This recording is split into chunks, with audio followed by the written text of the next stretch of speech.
All right, it's 8 o'clock. Welcome everybody to the concussion webinar. I am Rochelle Williams. I'm the vice chair of the Sports Medicine Advisory Committee. Today we're going to be talking about the update to the concussion management return to play protocol in the state that the High School Athletic Association and the Iowa Girls Union have worked together to put forth for return to play guidelines for athletics. Today, Dr. Sarah Bancroft, who's the team physician for Iowa State University. She's also the chair of the Sports Medicine Advisory Committee, and Dr. Sean Spooner, who's team physician for Grandview University and the medical director, as well as both of them are concussion specialists within the state that treat patients. They're going to present a little bit about the new return to play protocol. So, Dr. Bancroft, I'll let you take it away. And thank you so much, Rochelle. And we are excited to host all of you that are here live with us tonight, and whoever is hopefully watching this later on as a recording as well. We will be recording this evening and posting this to our websites with the Athletics Association and Girls Union for later viewing. If you ever want to reference it or have other people who couldn't make it this evening in person to watch. In addition, we will be hosting a chat. We won't be taking live questions throughout the webinar, but at the end of our presentation, we will be fielding questions via our chat and then answering those for you as time allows. So feel free as you're going through tonight to put those in there, and Rochelle will be kind of managing the chat for us this evening as well. Okay, so tonight, our objectives are really to understand the new Chapter 54 return to play rules in Iowa and the return to play process that now has changed. A few months ago, the Department of Health and Human Services worked with our Sports Medicine Advisory Committee on behalf of the Athletics Association and Girls Union to update these parts of the Iowa Code as per the governor's guidance and asking for that. And those changes went into effect on December 1st, which was 2 days ago, hence why we're hosting our webinar this evening. And so as we get started tonight, a few important abbreviations that could come up during this presentation or also as part of the language that we utilize. So I wanted to kind of go through those first. With regards to the term sports-related concussion, we often abbreviate that as SRC. The definition of that is really a traumatic brain injury caused by direct blow to the head, neck, or body, which transmits an impulsive force and thus causes some neurotransmitter cascade within the brain and symptoms to occur of a head injury. So that's kind of the working definition of sport-related concussion. In addition, if you see the abbreviation RTL, that would mean return to learn. We'll talk through that briefly, even though that's not 100% part of our scope, but we will talk about that in guidance as part of the return to play process. That is overseen by the Brain Alliance of Iowa and the Department of Health and Human Services as well. Return to sport, RTS, or return to play, these terms are kind of used ubiquitously within the literature, but for our purposes with the concussion laws and code, we'll be talking specifically tonight about return to play.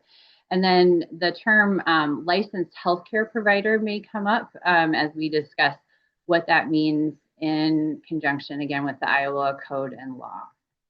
Okay. So diving a little bit more right away into the definition of a licensed healthcare provider, that is defined within the Iowa Code and Law as someone who is trained in the evaluation and management of concussion and other brain injuries. That is also further defined as the following entities that I have included in my slide. So any of these particular professions can be included as a licensed healthcare provider as we discuss return to play. However, I will say that a licensed healthcare provider in any of these specialties may or may not be trained in the evaluation of concussion. And that's an important distinction. I feel like there's multiple examples of this. You could put it in the example of different coaches. You wouldn't ask your coach for tennis to pinch hit and coach for basketball unless they were trained to coach in basketball. In the same scope, as a physician, I'm trained in family practice and a specialty in sports medicine. I would not ask myself to go perform a total knee replacement like an orthopedic surgeon. So understanding that the law does include all of these different specialties, but it specifically states you need to be trained in the evaluation and management of concussion and other brain injuries. Okay. All right. So just a really brief background, because I feel like people often want to know, how do concussions come about? Why do we actually worry about this? And what has been ongoing through the years, and why are we changing our rules and return to play now?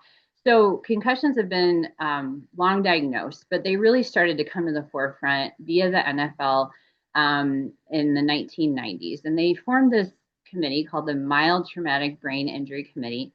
And as that started to unfold, they started to realize, wow, we need to know a lot more things about brain and head injury, and how does this affect our athletes day to day. So after they came to that realization, they said, we need to form a larger international consensus and try and figure this out. So in 2001, they held the first international consensus conference. And as you can see in the next bullet point, about every 4 years, they continue to hold these international consensus conferences until we got to COVID in 2020, and they had to skip a couple years because they couldn't meet internationally. But then 2022 was the last to date international consensus, and we expect there'll be another one in 2026.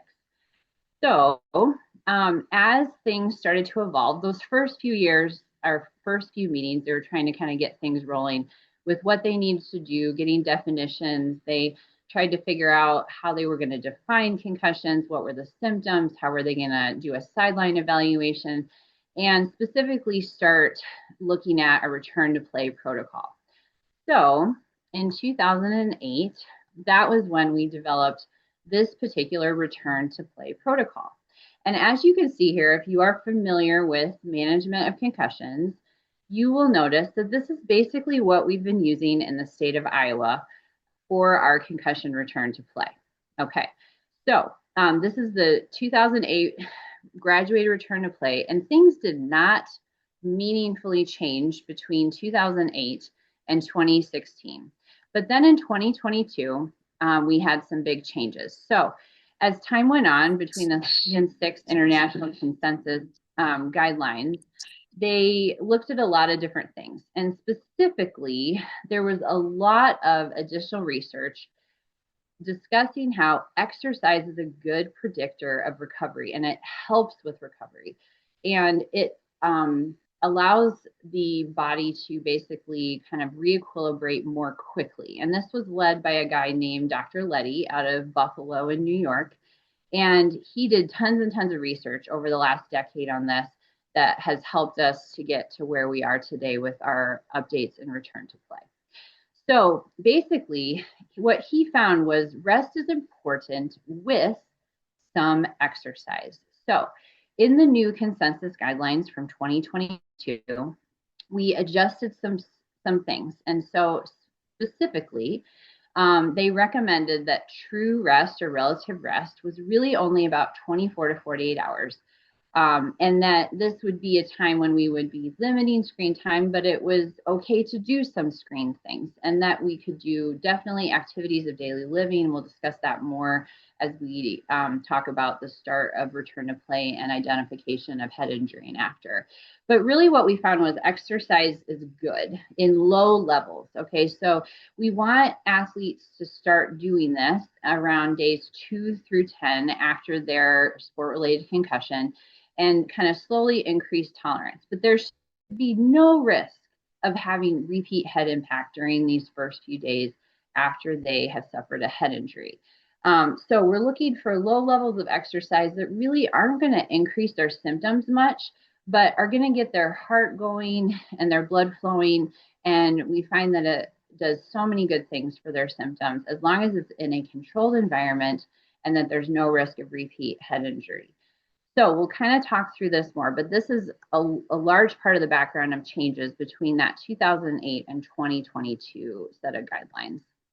In addition, there's some other guidelines that I thought were pertinent to discuss as you're working with athletes in the school setting, including rehabilitation. So there was some guidance additionally about specific rehab for people if they were having these specific symptoms I listed of dizziness, neck pain, and meeting specifically with a rehab physical therapist or athletic trainer who's trained in managing things like this at no more than 10 days. And we also had the guidance regarding recovery that things are really individualized. And we've known this for a long time. Some athletes need several weeks to months. Other athletes are going to be symptom free after just a few days. But we have to really individualize that because no two people are the same. When I have people in my office, I always say to them, no two head injuries, even in the same person, are going to be the same. And so we need to make sure that we're not looking at that same individual from head injury to head injury or two different individuals on the same team ever the same because they're all different. Their genetic makeup is different. Their neurotransmitters are different. Their brains are different. So now that we have this new Chapter 54 updated on December 1st, hopefully that's a little bit of background to kind of segue us into that. We need to know what is this new ruling that must be followed and how do we manage this new return to play process and what does this mean? So I am going to start to kind of dissect that out for us. And then as we go through, Dr. Spooner is going to talk about some specific cases after this related to concussion management that he has seen in his clinic and are good examples of how things need to be managed with this return to play. Okay, so as evidenced here, this is the new return to play Chapter 54 code that was updated and is now in the new parameter for what we're doing starting December 1st, 2 days ago. So you guys can take a look at that, and that's a reference for you for later. And so I'm going to briefly just talk a little bit about return to learn, just to make sure that we understand that that is part of this, but not necessarily part of the lecture that we're going to be fully focusing on. This box to the left of the screen is actually from the 2022 consensus guidelines. I actually cut and pasted it from that. It's a free journal article that you are always welcome to look up if you're curious. But this kind of goes through what the updated steps were for return to play.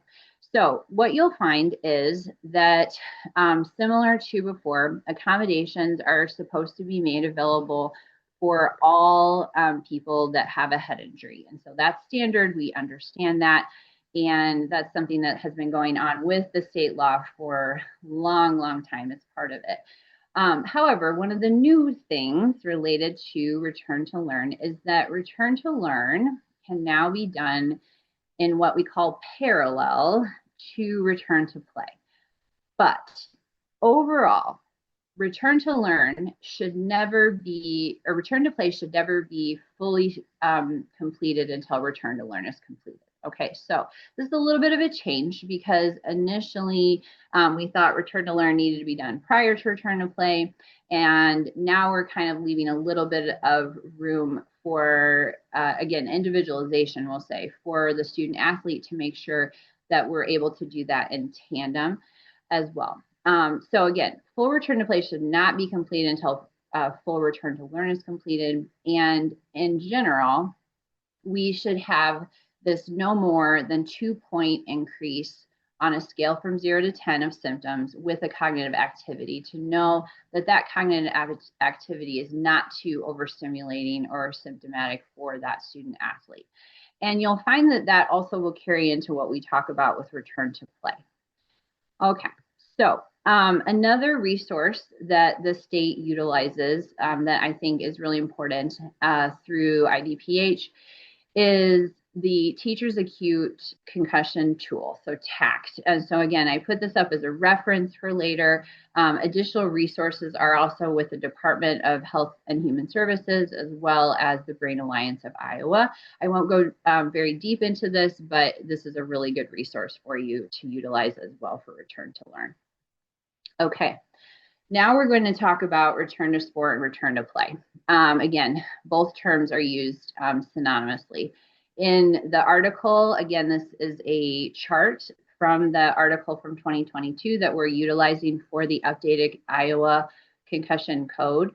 And so I put this straight in here. You'll see here that there are multiple steps, just like our prior return to play. And we'll kind of dissect out how the differences between prior and new return to play guidance are. So first of all, what you'll notice is that the steps 1 through 3 are divided into step 1, 2A, 2B, and step 3. Yes, there are 4 steps in steps 1 through 3. It's a little bit confusing, but they decided to combine step 2 because they're both part of the aerobic exercise phase. They just want to do it kind of staggered. So there's 2 different levels of aerobic activity that they're recommending. So those were created to be done at this level with the help of a licensed healthcare provider to oversee them as part of the rehab process, and can now be done if you have a licensed healthcare provider to oversee them when an athlete is ready, even if they're symptomatic. Okay, this is a change again, because what we found is that exercise is good as long as it's in a controlled environment. So we basically are allowing someone who has oversight by a licensed healthcare provider now to do some of these early steps without risk of repeat head injury, with the guidance in a rehab setting of a licensed healthcare provider. So again, I also highlight here that 2A and 2B are different steps. We cannot have any risk of head impact when we're doing these early steps when they are still symptomatic. And the steps from 1 through 6 actually are 7 total steps, because 2 is split into 2 steps. Okay. So I created a chart here because I think it's good to see what we have done prior to what we're doing now and how they compare to one another. So if we look to the left here, we have the prior steps and the different activity levels. And then now to the right, and from the right half, we have the new steps with the new activity levels. And so what you'll see is they're actually quite similar. Okay, they're just called different things and have some different numbering. And so if we look at this, the biggest difference is now we have steps 2A, 2B, and 3 that may be done if an athlete is symptomatic, as long as the licensed healthcare provider feels like they're ready, under their guidance and oversight as part of the rehab process. Okay? And so the biggest difference is, where my arrows are, is that before we had to be symptom free to start really any aerobic activity up to 70%. And now we have to be symptom free before we start our non-contact day, which is step 4. Okay. So this is the chart that was created then and is now available on the Athletics Association website, Girls Union, as well as the, I believe it's part of the state code, et cetera. But this is the state chart, and as you can see, it's very similar, if not the same, as what the 2022 International Consensus Guidelines are, that all or majority of states are using as well. Okay, so what does clearance now look like for return to play? And that's what we're going to talk through specifically today. So number 1, we have an athlete who's suspected to have a head injury and they are removed from participation. That's always step 1. Athlete gets the head injury, they need to be removed right away. Step 2 is that the athlete is then going to see a licensed healthcare provider and be evaluated. And that licensed healthcare provider is going to look at symptoms that they're having, and they're going to give additional treatment and recommendations regarding the head injury. They're then going to fill out the state form, and we'll show you guys the new and updated state form that kind of helps walk everyone through where this athlete's at when it gets turned back into the school and where they're supposed to be in their return to play process. And they've seen the licensed healthcare provider, they can start kind of just walking, doing that first step of return to play but it needs to be at least 24 hours from the time of head injury. Okay. So then we have our athlete who is going to be overseen by the licensed healthcare provider to do steps 2A, 2B, and 3. And additionally, they're going to start these steps potentially even while they're symptomatic if they're released to do so. But remember, as they're doing those steps, they can only have a minimal increase in symptoms of 0 to 2 points from a 0 to 10-point scale. After that athlete completes the steps 1, 2A, 2B, and 3, and they're now symptom free, okay, which again, we'll talk about, they could be stuck on steps 2A or 2B or, multiple steps for multiple days at times. But once they hit the point of symptom free and have completed those steps and they are cognitively at their baseline, then they will go back to see their licensed healthcare provider and get the state form filled out and be released to do steps 4, 5, and 6. The athlete then completes those steps, including full competition, which is step 6, without any symptoms the entire time. And that is our return to play. Okay, so let's walk through these steps a little bit and ask some things that we foresee as being kind of frequently asked questions, we'll say. So in that first part of return to play, we said the athlete is diagnosed with a head injury and concussion is removed and has had at least 24 hours of relative rest. So one of the questions that might come up as we look at this return to play is, well, what if I don't think the athlete actually has a concussion? And I think as a parent or coach that they were not wrongly removed, and what do I do? Well, the state law says that if an athlete is removed with a suspected concussion, that only a licensed healthcare provider can make that determination. So until there's a medical evaluation, that athlete cannot return back to participation in any athletic practice or event. The next question is, what is relative rest? And what is the minimum time of relative rest prior to starting step 1 of return to play, which again is that walking step? And the answer is relative rest includes things like gentle walks, preparing simple meals, reduced screen time, just things that you would do in your activities of daily life. But it should be a minimum of 24 hours, again, in that first recovery time after a sports-related concussion. And then the next question is, what's a resource of the school that could be used other than the state required concussion training to evaluate if an athlete has had a head injury if they're not a healthcare provider? And so this would be something called the CRT-6, and this is a actual concussion recognition tool that is created for non-healthcare providers. And so I would give you this reference to utilize that would be valuable for any non-healthcare provider who might be in a situation where they need to help recognize a concussion. Okay. All right. So we have now confirmed that we have a head injury and a concussion with an athlete, and we send the athlete to see the licensed healthcare provider and they are evaluated. So they've done their symptom score, they've gotten any type of additional treatment recommendations, they've had a state form filled out by that provider and sent back to the school. The state law and concussion code state specifically that you have to have written clearance in these steps from the licensed healthcare provider. It's not enough to just have a verbal like, oh yeah, I went and saw the doctor. It is a written clearance form. And so we're gonna go through that today as well. So the athlete can go ahead and start doing step 1 on walking since they've seen the healthcare provider and it's been at least 24 hours from head injury.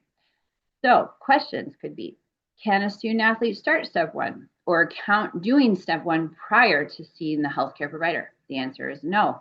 An athlete can only start return to play in step 1 after they see a licensed healthcare provider per Iowa code.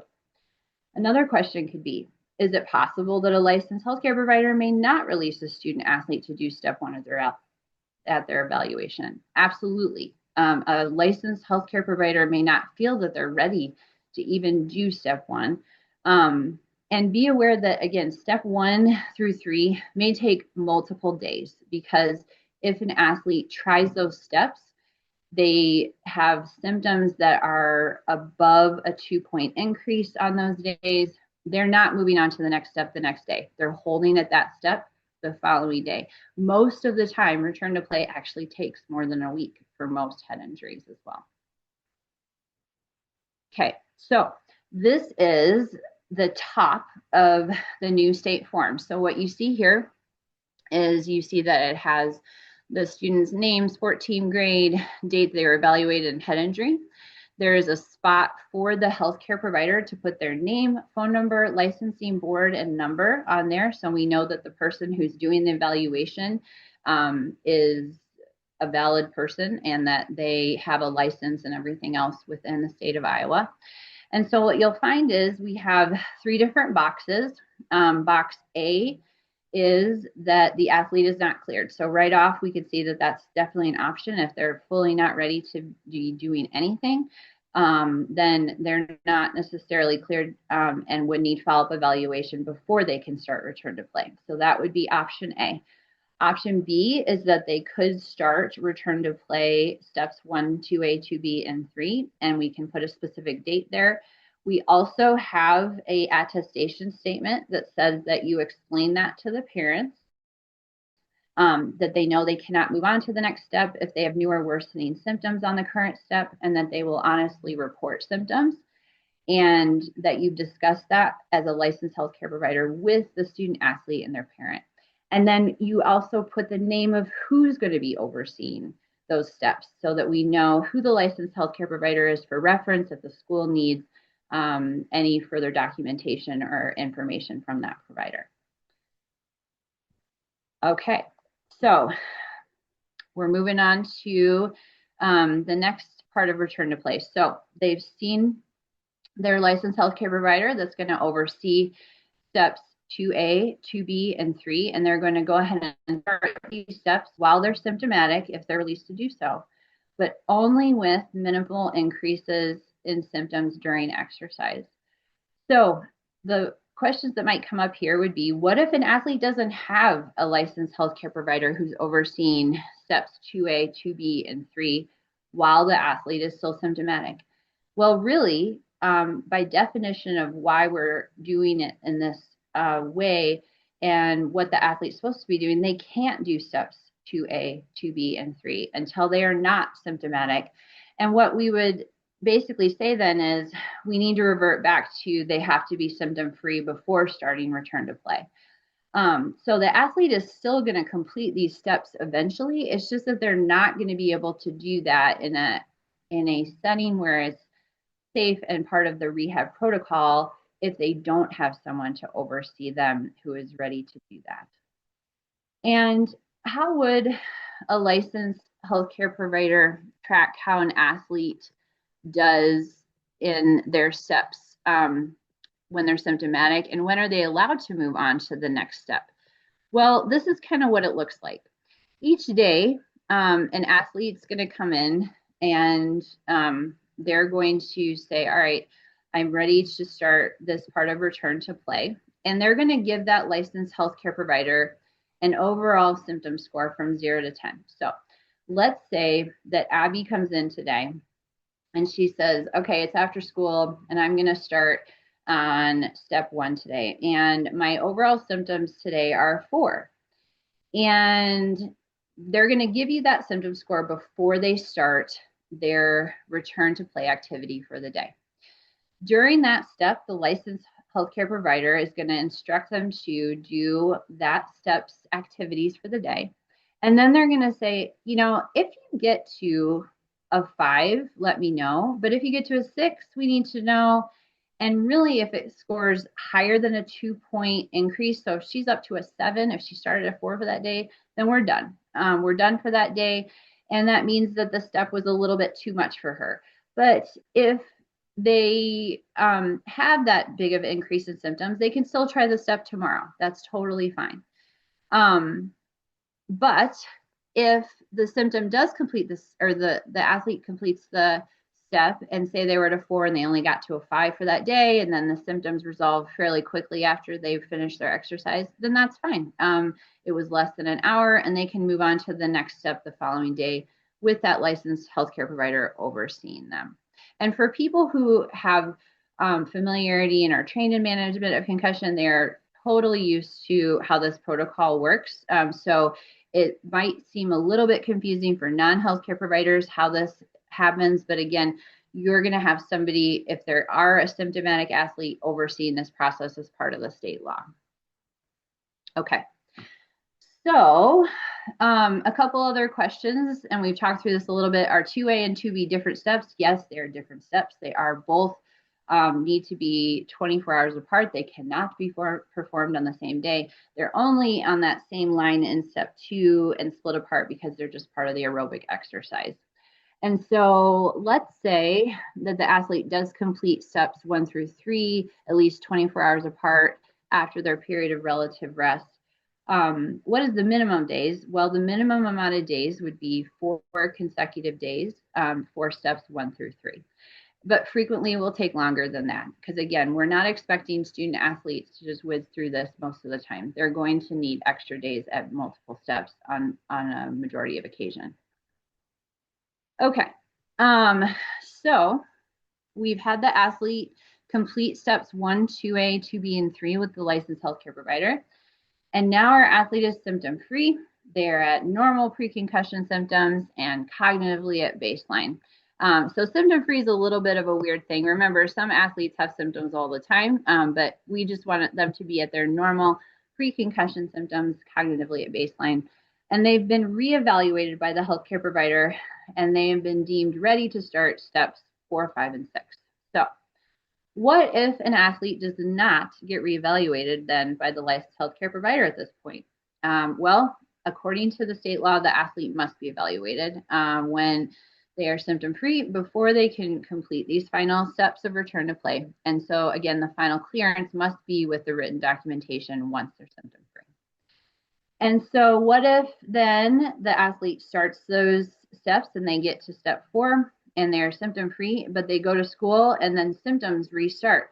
Can they go on to step 5 tomorrow? And the answer is no, because they have to be, just like in the prior concussion return to play, they have to be symptom-free throughout, or they remain on that same step once they get to step 4. So that's kind of, again, the differences, but that's something that, again, the healthcare provider that's working with them is going to be used to managing. So they would, again, repeat step 4 until they're symptom-free for 24 hours, and then they'd move on to step 5. Okay, so this is the bottom of the form. And again, this is for the part that checks box C, which is the steps 4, 5, and 6. So what we're saying in this one, if your healthcare provider fills this form out and says this, is that the student athlete has completed those steps, is now asymptomatic and cognitively at baseline, and may start steps 4, 5, and 6. And that is the initials then of the licensed healthcare provider there. There's also an area in this section for additional information and parents' information for contact. Again, always helpful to have their information if necessary to contact them at any time. Okay, so now the athletes completed all the return to play steps. And so they are ready to go back to competition and full participation. So how many total days from the date of head injury is the minimum to complete return to play? If the head injury occurs on day 0, it takes a minimum of 7 days to complete return to play. There are 7 steps, and each step must be done 24 hours apart. So most athletes are going to need a minimum of 7 days, but really it's actually more. Okay, so 7 days is our minimum, but most athletes need longer than 7 days. Okay, let's say this question has come up in our group. Let's say that an athlete's a football player and they get a head injury on a Friday night. And this is always the coveted question of the athlete who comes in. So can they play in the following Friday night game? This is very unlikely. Underline, bold, very unlikely, because the athlete would have to do the return to play protocol with the licensed healthcare provider evaluations of those steps overseeing them. So the odds of them getting back the following Friday night are slim to 0 because they still have to rest that 24 hours before they can start step 1. Does that make sense, hopefully, to everybody? Okay. And this is really in line with what has been done prior. I think there have been maybe a few additional athletes that would have been released back prior because the protocol was a step shorter, but really that probably is totally out of what the norm is. Okay, so as we look through this, what are some logistics to figure out at your school? So number one, who is going to be your licensed healthcare provider in your community that can evaluate a student athlete in order to start the return to play? And who will that licensed healthcare provider be that can oversee athletes in steps 1 through 3 if they're still having symptoms? And again, if you don't have someone who can actually oversee that, that's okay. You just can't start the return to play until they're symptom free, starting with 2A. And then additionally, if there's not a licensed healthcare provider, what would be in a safe activity plan for the student athlete to do very low level exercise? Because it is important that they are doing something out before return to play, because we want to emphasize exercise is good in low levels for the healing brain. And what would that look like so that they're not just sitting around? Because athletes will actually have prolonged recovery if they're just sitting around. And then who will be making sure at the school that an athlete is cognitively normal? Is there some sort of a process that the school will go through? And how will the state forms or documentation be held? Again, just like our pre-participation examination, where will those documents be held?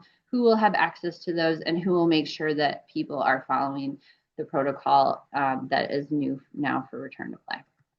Okay, so I'm going to turn over to Dr. Spooner. He's going to talk through some real live cases for us.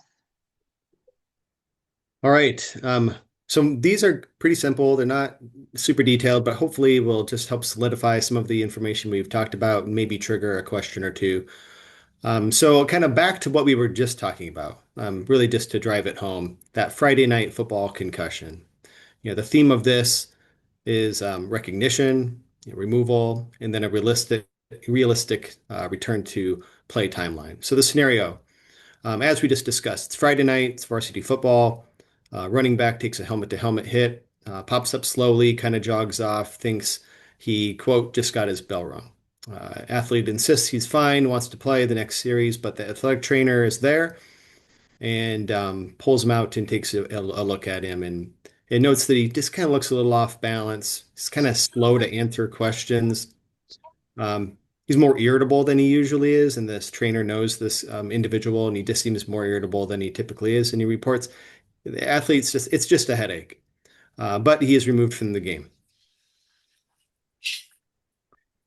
because of the imbalance, the irritability, and the slowed response. Appropriately, the athletic trainer on site appropriately required immediate removal. And this would be in keeping with the CRT6, suggesting automatic removal for symptoms that are noted at the time. And so after the game, parents, coaches ask, can they play next Friday?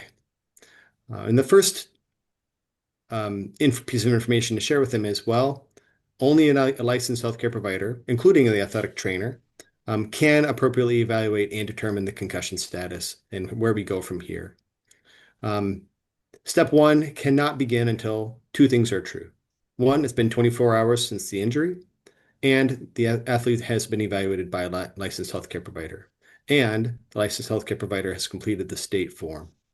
And again, this could be at the athletic trainer that is present at the time, especially if it's their athletic trainer from their school. So can he play next Friday? As we've already mentioned, very unlikely, and we'll walk through the timeline a little bit. So Friday, that's day 0, day of injury. Saturday, day of relative rest. Maybe they go in and see the athletic trainer that day, but more likely than not, it's not until Sunday or Monday, that they are realistically seen by a licensed healthcare provider. And that's in the best case scenario, really. And in the best case scenario, assume that they're asymptomatic in school on Monday. So they go to school on Monday, they don't have any symptoms. And so they're cleared, they're seen by a licensed healthcare provider, they're cleared to start step one on Monday and Tuesday, or Tuesday, Wednesday. They're doing step 2A, Wednesday, Thursday, step 2B, Thursday or Friday. They're step three, Friday morning, afternoon, they're reevaluated. They still haven't even started step four by Friday evening. That can't be consistent with playing a full game until step six. And so, really, even if you have the best case scenario, it just doesn't work out. The math doesn't work. And so, the conclusion is Friday to Friday return is just almost most completely impossible. Common pitfalls to address here. Parents often equate symptom-free at home to ready to play. And this case helps to explain why that's just not medically, or really in this case, per our guidelines, legally sound. And the key takeaway is return to play process takes time. Players are almost never ready a week later. Remind everyone involved that it's really a seven-step process, and that there's mandatory licensed healthcare provider involvement in the process. Next, quick case, volleyball player with a midweek symptoms. So the theme here is steps 1 through 3, licensed healthcare provider supervision, and a symptomatic progression in those rules. Scenario: 15-year-old volleyball player hits her head diving for a ball on a Tuesday practice. She seems dazed, but didn't lose consciousness. There is no athletic trainer present. But the coach evaluates the player and uses the CRT6 and notes that there's dizziness and the player is reporting pressure in her head. She's slow to answer questions, and wisely utilizing CRT6, the coach removes her from play and calls her parents. She sees a licensed healthcare provider on Wednesday, the following day. The provider does an evaluation and checks box B on the state form, releases her to do steps 1 through 3 because she is going back, and there is an athletic trainer on staff, so there's someone there to help assist and observe these steps, noting that she still has a mild headache, but there is someone supervised or available to supervise steps 1 through 3.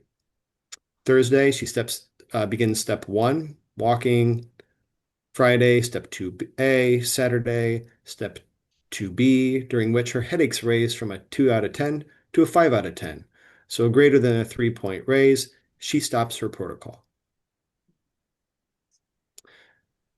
So some important points coming out of this case is the CRT6 empowered that coach to act correctly, even with no athletic trainer on site. And this is really to understand the purpose of the CRT6. It is recognition. It is not necessarily diagnosis. And that step 1 and 3 can be done while there are symptoms present, but only because there's a licensed healthcare provider overseeing the progression. Daily symptom scoring is suggested because it's really required to identify the change during activity pre and post to determine if they need to stop the protocol and increase in greater than 2 points. We stop and repeat the step the following day.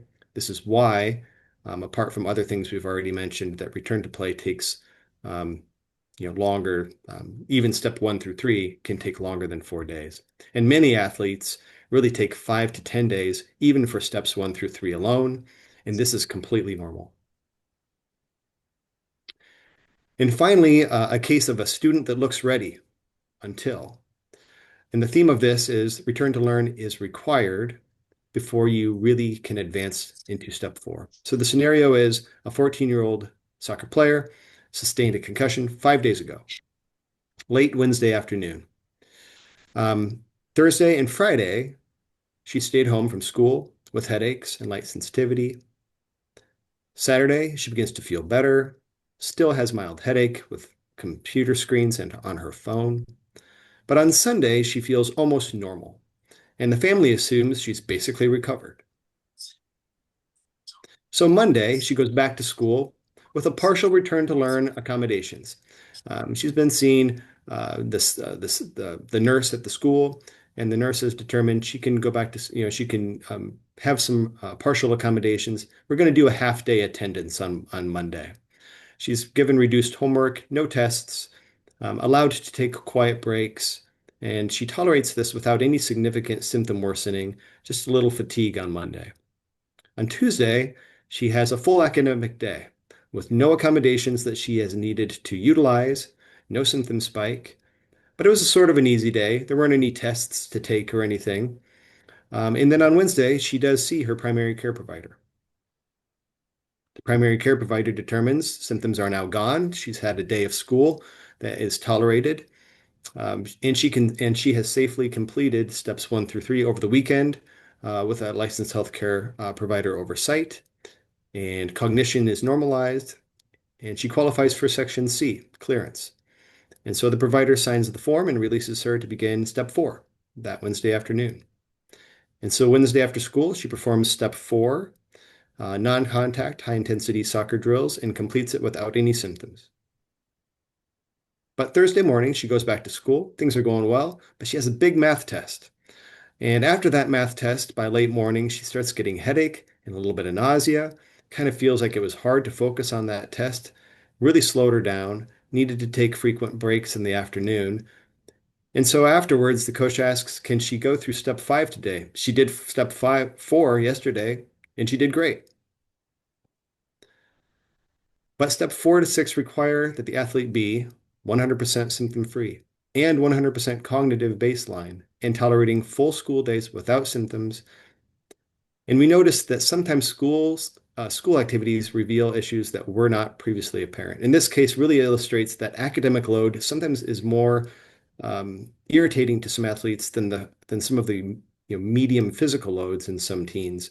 And until you hit that load, you may not recognize it. So the easy day at school was fine, but a more cognitively moderate or intense day revealed symptoms.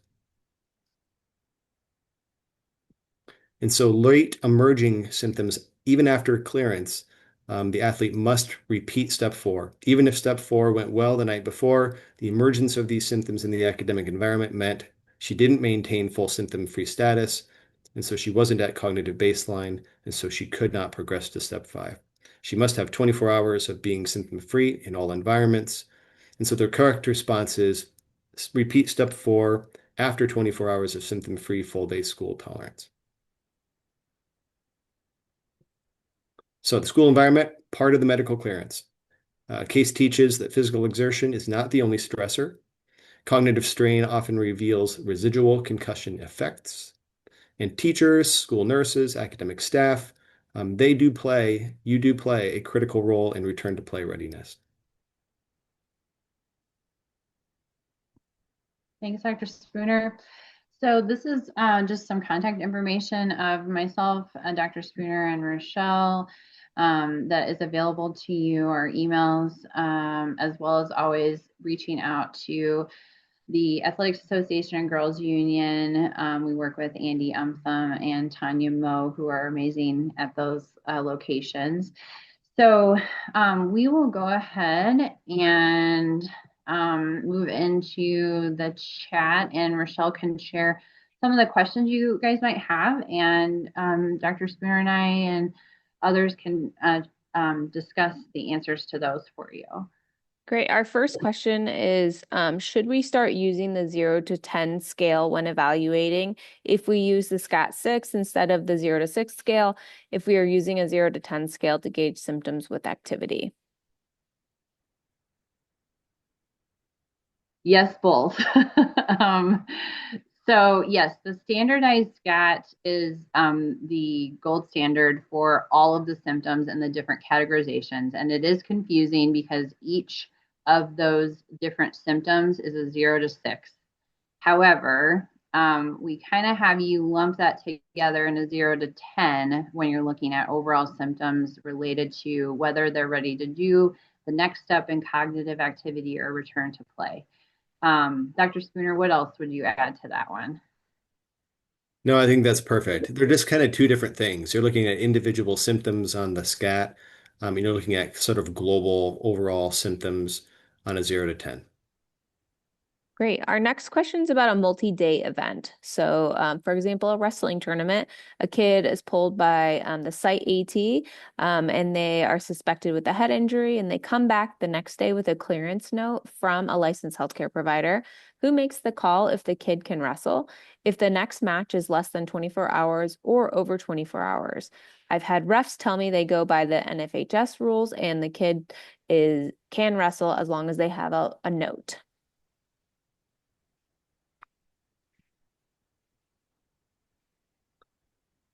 There's a lot of scenarios to this. Yeah. Yeah. I think, first of all, if a licensed healthcare provider is stating that 100% they think that they did not have a head injury, that's a hard thing to do when you weren't at the event. And so I don't know what this exact situation would be, but I'm assuming that's what they're asking about.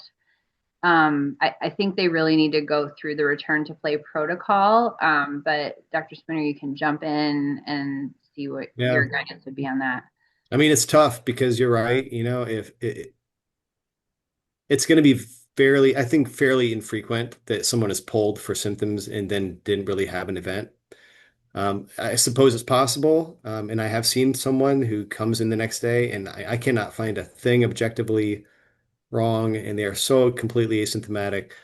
But I guess I've never personally had to send them back that next day to go. I mean, I think I would have a really tough conversation. But if you go to a random strip mall urgent care, they're not going to have a really tough conversation, possibly, and that's where I get nervous. And, the goal of this is really protection of the athlete. And so I think really keeping that at the forefront of our consideration.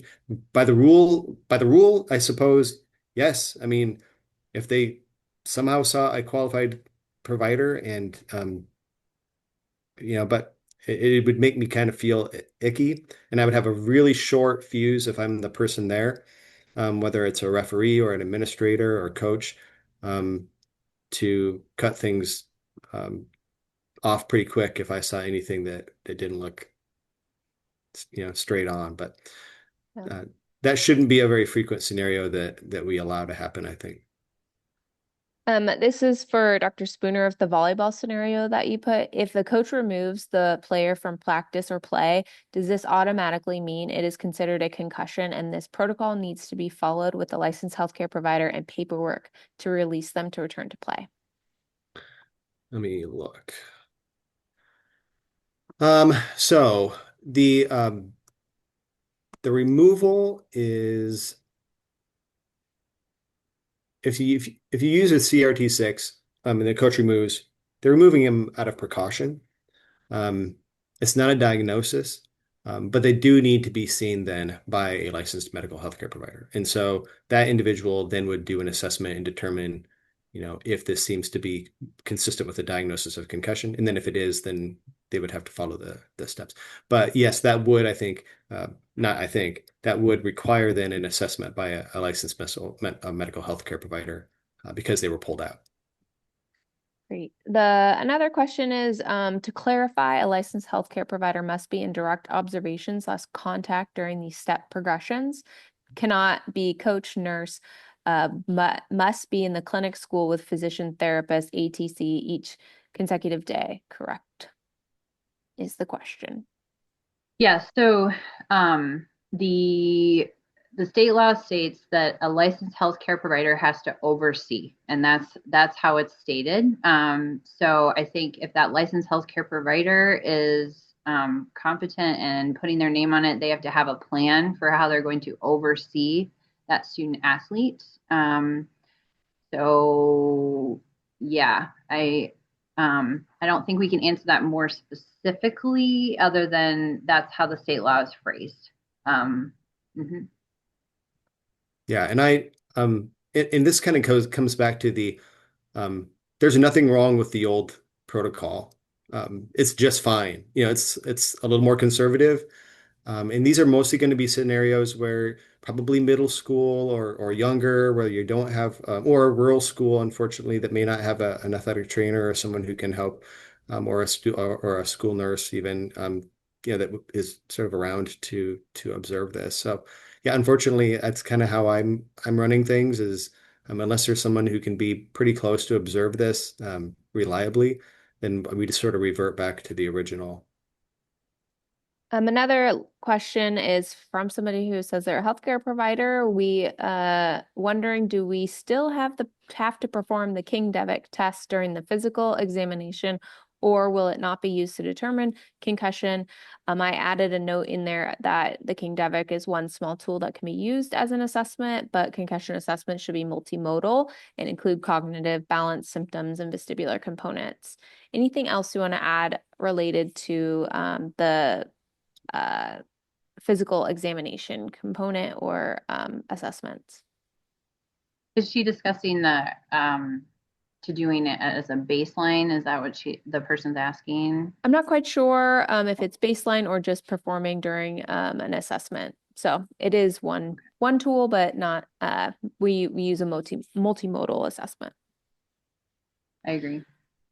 Another question is symptom-free versus back to baseline symptoms. Most athletes with baseline tests are rating symptoms at baseline prior to injury. Is there any recommendations or verbiage to reflect whether we should be looking for complete resolution or return to baseline? So it's return to that particular student athlete's baseline. So if you have availability to have a sheet that each athlete fills out at the beginning of the school year with their symptoms that they can accurately give you, that is always helpful.